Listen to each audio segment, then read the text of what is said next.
What's up, friends? Oh man, you hear that in my voice? That's because it's early in the morning. I don't know if you can see how early it is, but I'm in my car, which is a very sacred place for me. I call it my mobile sanctuary because I have 3 kids and they're asleep inside. And this is one of the places where I can be to just be alone with the presence of God. In Mark chapter 13, which we read today in our reading plan, Jesus is talking to his disciples about the glorious, beautiful temple.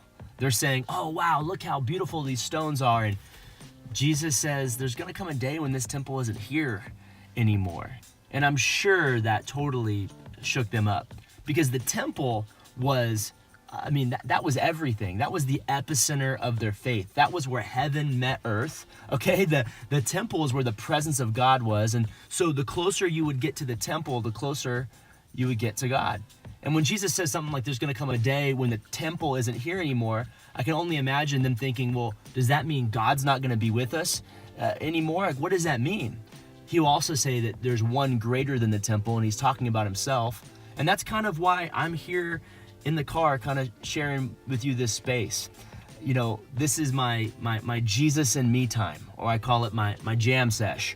I know that's cheesy, but this is when I can actually get a few minutes and a cup of coffee early in the morning that's kind of undisturbed, where I'm drawing near to God.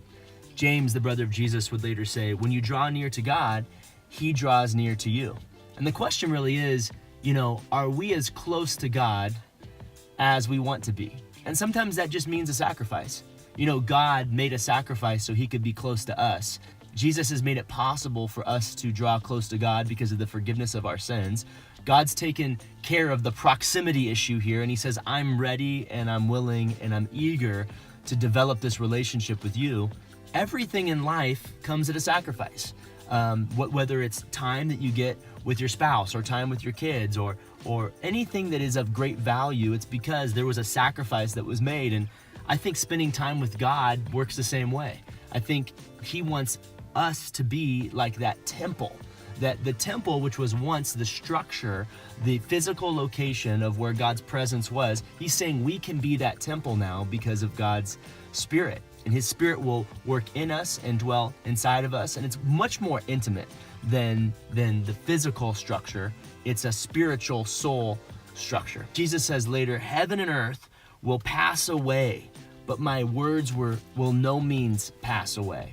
Meaning, not just this temple, but everything is going to be gone. And the one thing that is going to remain is that relationship with him. That's the one eternal thing that we have to sacrifice for and invest in. So my question to you this morning is, do you have a J.A.M sesh time? Do you have a mobile sanctuary? Or do you have a place where you draw near to God and where you discover, learn, study his words and grow in that relationship with him?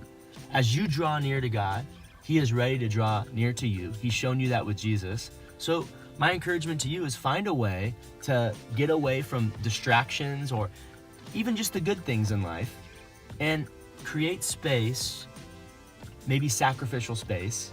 Maybe that's early in the morning or it's instead of something else that you could be doing. And spend time with those words.